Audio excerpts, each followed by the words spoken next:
सेठ रामकिशन शहर के जाने माने रईस थे। उनके बड़े बेटे सुरेश की शादी विनीता से हुई थी।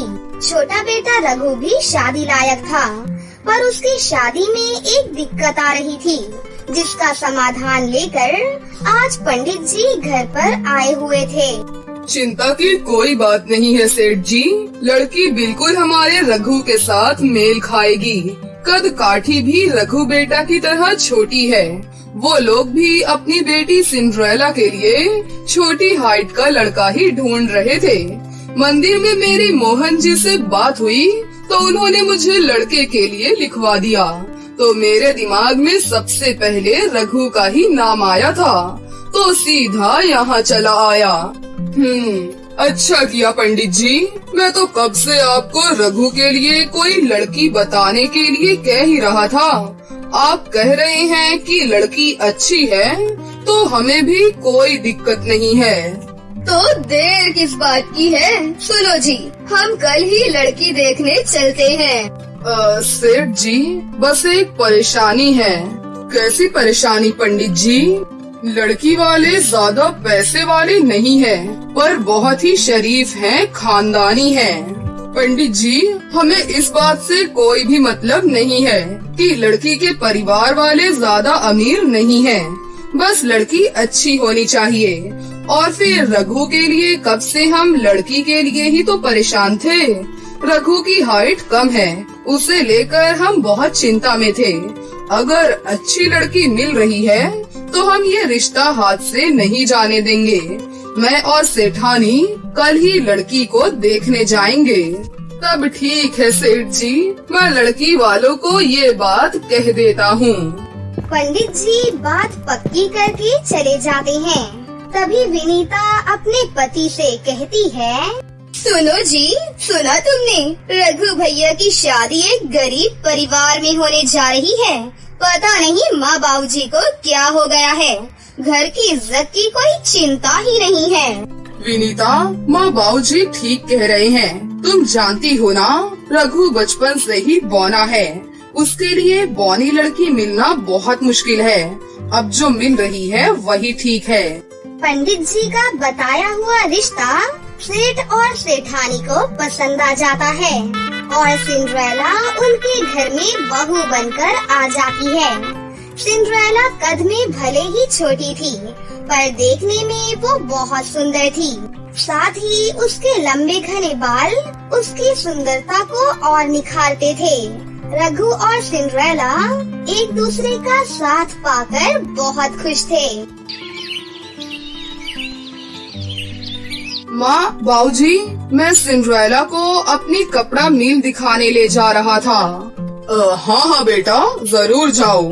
आखिर बहू को भी अपने घर और व्यवसाय का पता होना चाहिए। दिखा लाओ। मुझे तो तुम आज तक नहीं लेकर गए।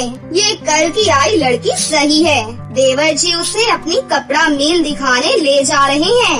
विनीता, मैंने तुम्हें कितनी बार तो बोला है, तुम खुद ही टाल देती हो। सिंड्रेला बहू, तुम्हारे बाल सचमुच बहुत सुंदर हैं, जो तुम्हारी सुंदरता को चार चांद लगाते हैं। सच में तुम्हारे आ जाने से ऐसा लगता है जैसे घर में रौनक आ गई है। बहू, वो पीली वाली साड़ी पहनना, वो तुम पर बहुत अच्छी लगेगी। मैंने तुम्हारे लिए खास दुकानदार से मंगवाई है। और ये लो सोने का सेट, उस साड़ी के साथ बहुत अच्छा लगेगा। पहली बार हमारी फैक्ट्री जा रही हो तो सब लोग मिलते हैं। आखिर उन्हें भी तो पता चले कि हमारी नई बहू हम लाखों में एक ढूंढ कर लाए हैं। थैंक यू माँ जी, thank you so much. Cinderella को सबके साथ घर में घुलता मिलता देखकर विनीता उससे जलने लगती है। इस सिंड्रेला का तो कुछ करना ही होगा। ये बॉनी बहुत तेज है। अगर मैं इसके बाल खराब कर दूं, तो ये बिल्कुल भी सुंदर नहीं रहेगी। हाँ, मैं इसके बाल खराब कर दूंगी।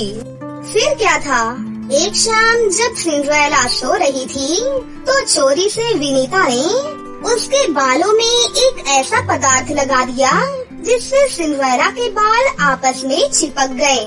और किसी भी इलाज, किसी भी शैम्पू से वो बाल ठीक नहीं हुए। आखिर में सिंड्रेला को अपने सारे बाल उतरवाने पड़े। माँ जी, मेरे बाल बहुत सुंदर थे। पता नहीं मेरे बालों में वो चिपकन कैसे लग गई, जिससे मेरे सारे बाल चिपक गए और वो ठीक ही नहीं हुए। मैं कब तक ऐसे रहूंगी? मन छोटा मत करो बहू, कुछ दिनों में तुम्हारे बाल दोबारा लौट आएंगे। थोड़ा समय लगेगा। जितनी मर्जी कोशिश कर ले, तेरे बाल कभी भी वापस नहीं आएंगे। फिर विनीता की बात सच हुई। जैसा विनीता ने सोचा था, बिल्कुल वैसा ही हुआ। सिंड्रेला के बाल वापस नहीं आ रहे थे। एक दिन सिंड्रेला परेशानी की हालत में अपने घर की छत पर बैठी थी। सिंड्रेला को चिड़ियों से बातें करना बहुत अच्छा लगता था। वो उन्हें रोजाना दाना पानी डाला करती थी। उन्हीं में से एक चिड़िया सिंड्रेला से बोली, सिंड्रेला दीदी, क्या बात है? हम कुछ दिनों से देख रहे हैं कि तुम बहुत उदास हो। अरे, तुम तो इंसानी भाषा बोलती हो। हाँ सिंड्रेला दीदी, हम सभी चिड़िया इंसानी भाषा बोल लेती हैं, पर हम ये सच्चाई किसी को भी नहीं बताते, नहीं तो हमें सब पकड़ लेंगे। तुम अच्छी हो, इसीलिए मैंने तुमसे इंसानी भाषा में बात की। दीदी, मुझे बताओ, तुम इतनी उदास क्यों हो? शायद तुम्हारी परेशानी हम दूर कर सकें। मेरे बाल बहुत सुंदर थे, पर ना जाने कैसे किसी पदार्थ से चिपक गए और उन्हें कटवाना पड़ा। अब वो वापस ही नहीं आ रहे हैं। मैं गंजी हो गई हूँ। मैं अपने इस रूप के साथ बाहर कैसे जाऊँ? बस इतनी सी बात। तुम अपनी आंखें बंद करो और फिर देखो मेरा जादू। चिड़िया के कहने पर सिंड्रेला अपनी आंखें बंद कर लेती है। देखते ही देखते सिंड्रेला के सर पर बहुत ही सुंदर सोने के बाल आ जाते हैं। उन सुनहरे बालों में सिंड्रेला बहुत सुंदर लग रही थी। अपनी आंखें खोलो दीदी, देखो तुम्हारे सर पर बाल आ गए हैं। सोने के बाल, सुनहरे बाल। हाँ, ये तो सच में सुनहरे बाल हैं, सोने के बाल हैं। तुम्हारा बहुत बहुत शुक्रिया चिड़िया रानी, तुमने मेरी परेशानी दूर कर दी। अरे मेरी प्यारी दीदी, अब ये तो सुनती जाओ कि तुम्हारे बाल खराब किसने किए हैं। तभी सिंड्रेला की सास छत पर आ जाती है। वो भी चिड़िया की बातें सुन लेती है।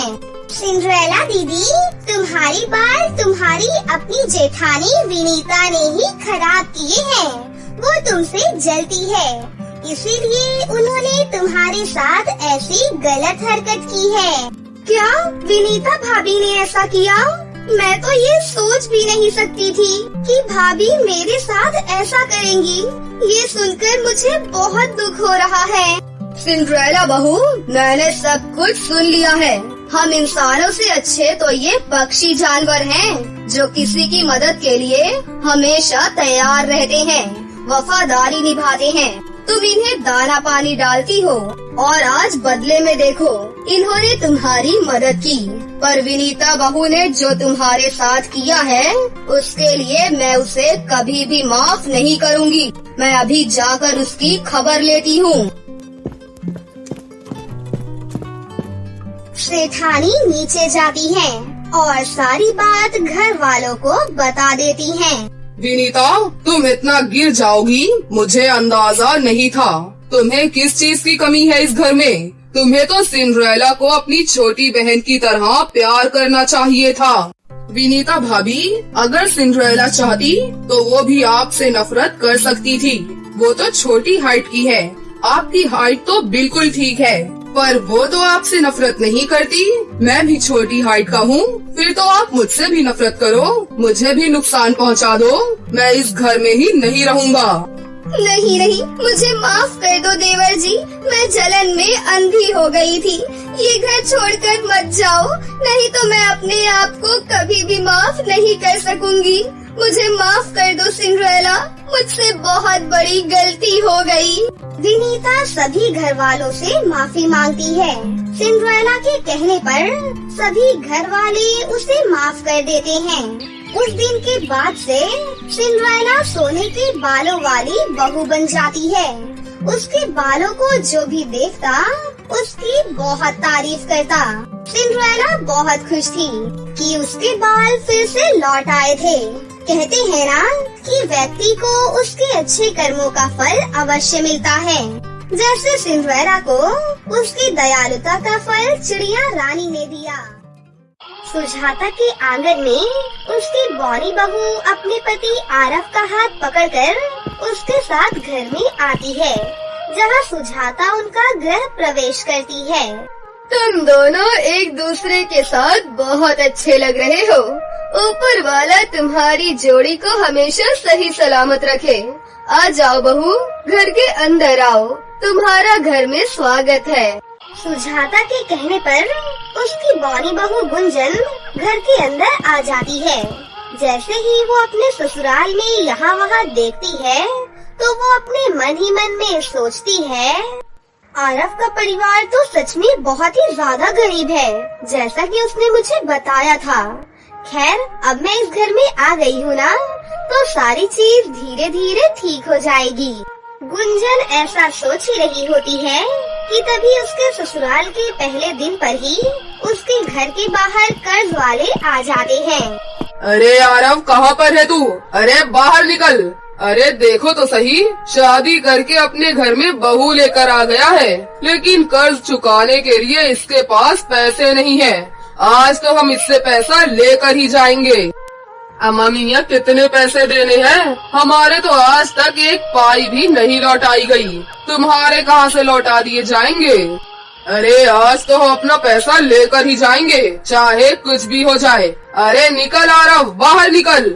अपने घर के बाहर हल्ला गुल्ला होते देख आरव घर के बाहर आता है और उन लोगों से आराम से बात करने की कोशिश करता है। आज मेरी पत्नी मेरे साथ शादी करके घर पर आई है, उसका आज पहला दिन है।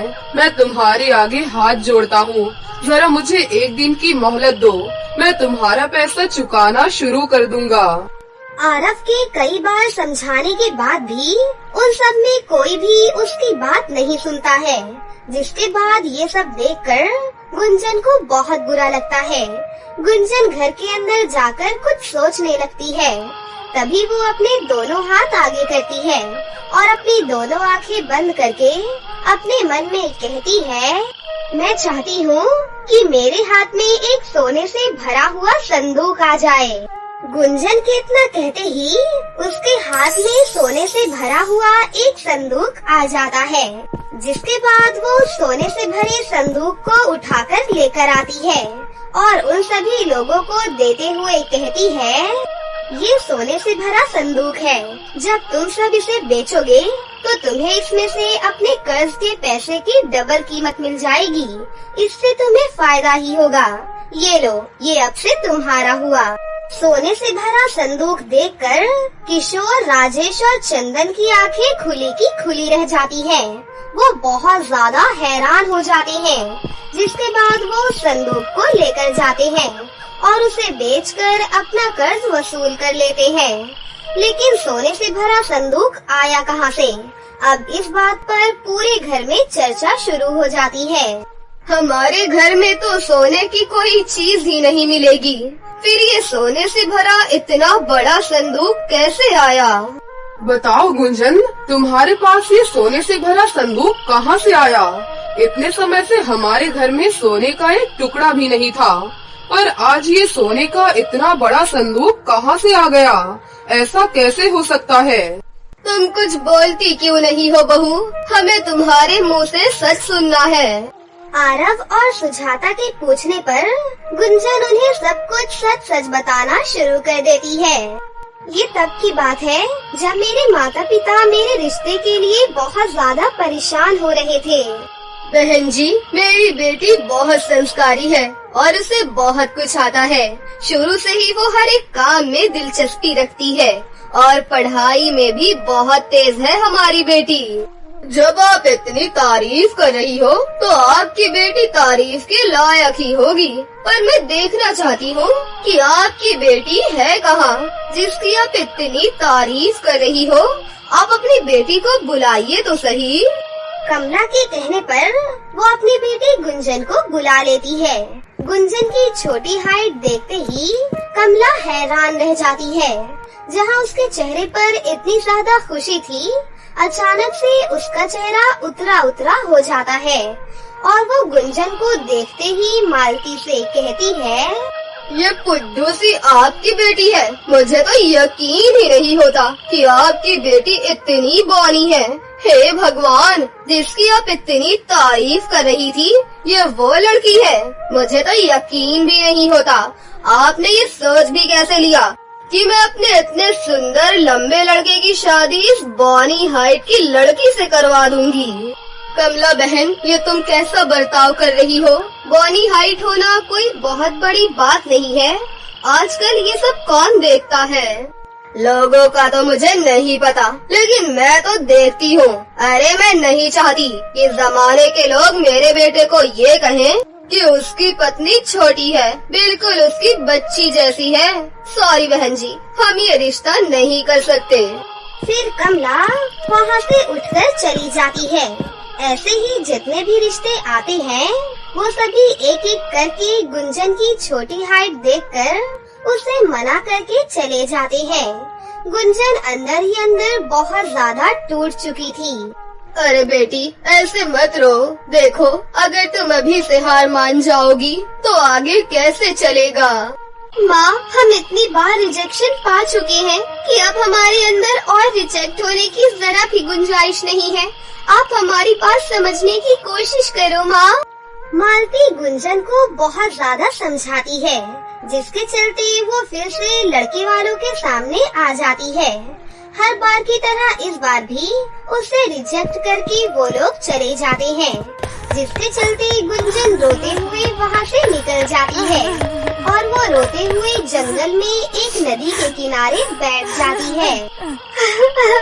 ये सब मेरे साथ क्यों हो रहा है? ऊपर वाले, तुमने मुझे ऐसा क्यों बनाया? इससे तो अच्छा होता कि मैं इस दुनिया में पैदा ही ना होती। मैं इस दुनिया में सिर्फ धरती का बोझ बनती जा रही हूँ। इससे अच्छा होगा कि मैं आत्महत्या करके अपने माता पिता को भी इस परेशानी से मुक्त कर दूँ।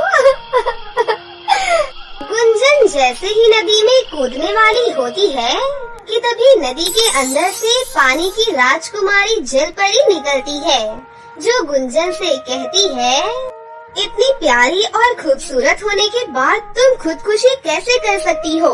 मैं तुम्हारी सब परेशानियों को जान चुकी हूँ। अपनी कमजोरी को अपनी ताकत बनाओ। जलपरी जी, अगर आप सब कुछ जानती हो तो मेरी मदद करो। या तो मेरी हाइट लंबी कर दो या फिर कुछ ऐसा करो जिससे कि मेरी शादी हो जाए। तुम्हारी हाइट को तो मैं लंबा नहीं कर सकती, लेकिन मैं तुम्हें जादुई शक्तियाँ दे सकती हूँ। उन शक्तियों के बाद तुम जो भी चाहोगी और जैसा चाहोगी वैसा हो जाएगा। बस तुम्हारी हाइट लंबी नहीं होगी। ऐसा कहने के बाद पानी की जलपरी गुंजन को जादुई शक्तियाँ दे देती है, जिसके बाद वो वहाँ से गायब हो जाती है। उसके जाने के बाद गुंजन अपनी जादुई शक्तियों का इस्तेमाल करने की कोशिश करती है। जैसा कि जलपरी ने कहा था, क्या मेरे अंदर अब सचमुच जादुई शक्तियाँ आ गई हैं? मुझे ये देखना होगा। गुंजन ऐसा सोचकर नदी के अंदर से हाथ में पानी निकालती है और कहती है कि मैं चाहती हूँ कि ये पानी एक हीरे में बदल जाए। गुंजन के इतना कहते ही वो पानी एक बड़े से हीरे में बदल जाता है। ये देखकर गुंजन हैरान रह जाती है। उस दिन के बाद अचानक से उनके घर पर आरव का रिश्ता आता है। आरव गरीब परिवार से था, लेकिन पढ़ा लिखा और सुलझा हुआ इंसान था। वो गुंजन को पहली नजर में ही पसंद कर लेता है। उसके बाद गुंजन की शादी आराम से हो जाती है। तब से मेरे पास ये जादुई शक्तियाँ हैं। मैं अपनी जादुई शक्तियों से कुछ भी कर सकती हूँ। इस टूटे फूटे घर को ठीक कर सकती हूँ। इस घर की सभी परेशानियों को दूर कर सकती हूँ। ये सुनकर सुजाता को बहुत खुशी मिलती है। बहू, मैंने तो सोचा ही नहीं था कि मैं किसी जादुई बहू से अपने बेटे की शादी करवा कर उसे अपने घर पर लेकर आऊंगी। तुमने तो सच में कमाल ही कर दिया। क्या बहू, तुम सच में इस घर को ठीक कर सकती हो? तभी गुंजन घर की दीवारों को हाथ लगाकर कहती है, ये घर एक सुंदर और प्यारे से घर में बदल जाए, जिसमें रहने की सारी सुविधाएं हो। गुंजन के इतना कहते ही वो घर जादू से बहुत सुंदर और प्यारा बन जाता है, जिसमें रहने की सब सुविधाएं होती हैं। अपनी जादुई बहू के हाथों का ये जादू देखकर सुजाता को बहुत खुशी मिलती है। वहीं अब गुंजन अपने गरीब ससुराल वालों की बहुत मदद करती है, जिसके चलते पूरे गांव में जादुई बहू के नाम से गुंजन मशहूर हो जाती है। अब गुंजन को कोई भी बौना नहीं कहता, बल्कि किसी को भी कोई परेशानी होती है तो वो गुंजन के पास आ जाते। इसी के चलते गुंजन भी अपने ससुराल में हंसी खुशी से रहने लगती है। परीलोक में रूही नाम की एक अमीर परी रहा करती थी। रूही बहुत ही दुष्ट परी थी। मुझे तो बस अमीर परियां ही अच्छी लगती हैं। ये गरीब परियों से तो मुझे सख्त नफरत है। पता नहीं गरीब परियां क्यों रहती हैं यहाँ। अच्छा हुआ अगर ये सब की सब मर जाएं। रूही परी के घर में शुमाइला नाम की एक गरीब नौकरानी काम करती थी। शुमाइला दिखने में बहुत खूबसूरत थी, लेकिन उसमें एक कमी थी, वो नाटी थी। इसलिए बाकी परियां उसका बहुत मजाक उड़ाया करती थी, लेकिन वो हमेशा दूसरों की मदद किया करती थी। सुन बौनी परी, आज मेरा जंगल घूमने का मन है, इसीलिए मेरे साथ तू भी चलेगी। लेकिन मालकिन, मैं आपके साथ जाकर क्या करूँगी? आप खुद ही चली जाइए ना। आज मेरे पिताजी का जन्मदिन है, इसीलिए मुझे घर जाना होगा। शुमाइला की ये बात सुनकर रूही गुस्सा हो जाती है। 2 कौड़ी की गरीब नाटी नौकरानी, मैंने तुझसे पूछा नहीं है, तुझे आदेश दिया है। तुझे मेरे साथ चलना है तो चलना है, नहीं तो तेरे पंख काट कर उसी जंगल के भूखे बंदरों को खिला दूंगी। लेकिन मालकिन, मेरे पिताजी। बकवास बंद कर, मुझे कुछ भी नहीं सुना। वैसे भी तुम गरीब लोग जन्मदिन क्या खाक मनाओगे? चल चुपचाप मेरे साथ। मजबूरी में शुमाइला को रूही परी के साथ जाना ही पड़ता है। सुन नाटी नौकरानी, मुझे बहुत प्यास लगी है, जा कहीं से जाकर पानी ढूंढ और मेरे लिए पानी लेकर आ। मालकिन, मैं जंगल में पानी कहाँ से लेकर आऊंगी? मैंने कहा ना, मेरे सामने जुबान न चलाया कर। मैं जो कहती हूँ वो चुपचाप किया कर। जा यहाँ से और जाकर पानी ले आ। शुमाइला बेचारी जंगल में पानी ढूंढने के लिए निकल जाती है। थोड़ी देर बाद उसे एक नदी दिखाई देती है। वो उस नदी से थोड़ा पानी लेकर रूही परी के पास आती है। थोड़ी दूर चलने पर उन्हें एक गरीब भिखारन बुढ़िया दिखाई देती है। बेटा, मैंने कई दिनों से कुछ भी नहीं खाया है, थोड़ा सा खाना दे दो बेटा। गरीब बुढ़िया को देखकर रूही और गुस्सा हो जाती है और उसे धक्का मारकर जमीन पर गिरा देती है।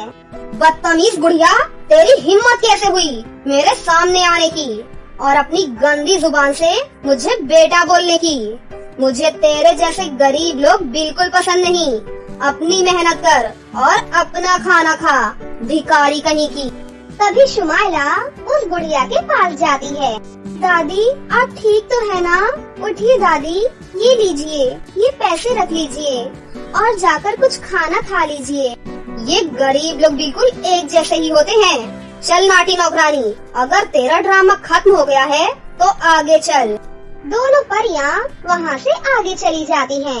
अरे शुमाइला बेटा, कुछ दिनों बाद तुम्हारा जन्मदिन है और मैं चाहती हूँ कि मैं अपने हाथों से तुम्हारे लिए एक लहंगा बनाऊं, जिसे पहनकर मेरी बिटिया राजकुमारी लगे। अरे माँ, मेरे पास तो बहुत सारे कपड़े हैं, आप बेकार का खर्चा बिल्कुल मत करो। आप अपने लिए एक अच्छी सी साड़ी ले लेना। मेरे पास तो बहुत सारे कपड़े हैं माँ। तू तो बस हमेशा दूसरों की ही चिंता करती रहती है, कभी अपने बारे में भी सोचा कर। वहीं दूसरी तरफ, बिटिया रानी, कुछ दिनों बाद तुम्हारा जन्मदिन है, बताओ तुम्हें क्या चाहिए? मॉम, आपको तो पता है ना मेरी परीलोक में कितनी चलती है, इसीलिए मैं चाहती हूँ कि मेरे जन्मदिन पर आप मेरे लिए परियों की दुनिया का सबसे खूबसूरत लहंगा बनाएं, जिसे पहनकर मैं बहुत खूबसूरत लगूं और सभी परियां मुझे देखती ही रह जाएं। जरूर बेटा, मैं किसी अच्छे डिजाइनर को बोल देती हूँ जो तुम्हारे जन्मदिन पर सबसे अच्छा लहंगा तैयार करेगा। कुछ दिनों बाद रूही और शुमाइला का जन्मदिन आ जाता है। मालकिन, आज मेरा जन्मदिन है, इसीलिए मैं आज काम पर नहीं आऊंगी। जन्मदिन तो आज मेरा भी है, तुम्हारा जन्मदिन है तो तुम काम पर नहीं आओगी। चुपचाप काम पर आओ और घर का काम करो। वैसे भी तुम इतनी गरीब हो, तुम्हें अपना जन्मदिन तो मनाना आता ही नहीं। क्या करोगे जन्मदिन मनाकर? चलो काम पर लग जाओ अपने। मैं आपके सामने हाथ जोड़ती हूँ मालकिन, मुझे आज छुट्टी दे दीजिए। रूही शुमाइला को एक जोरदार चांटा मारती है।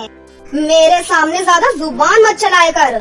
आज का दिन मेरे लिए बहुत खास है, इसीलिए मेरा मूड खराब मत कर। चुपचाप अपने काम पर लग जा, बौनी कहीं की। शुमाइला बेचारी अपने काम पर चली जाती है। तभी थोड़ी देर बाद उसकी माँ आती है। अरे बेटा शुमाइला, ये देखो, मैंने अपने हाथों से तुम्हारे लिए लहंगा सिला है।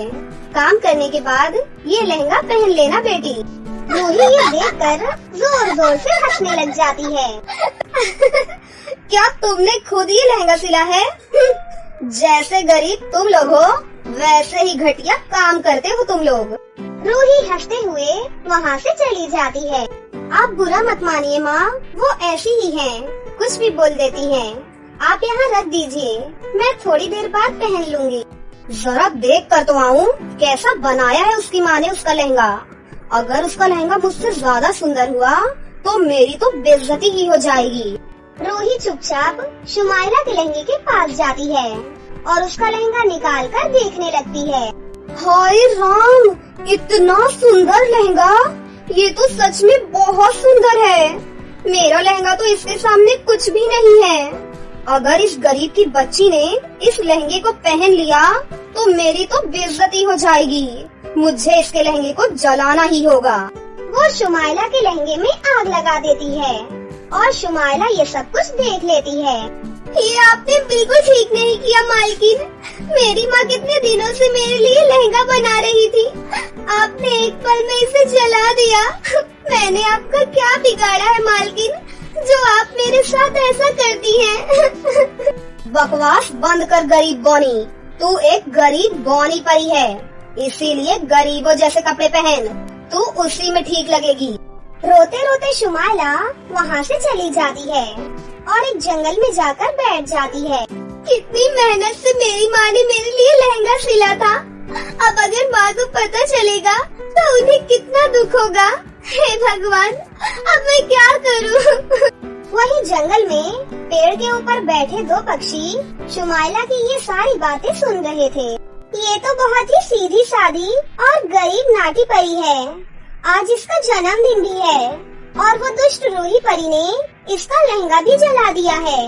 ये तो बेचारी के साथ बहुत बुरा हुआ, हमें इसकी मदद करनी चाहिए।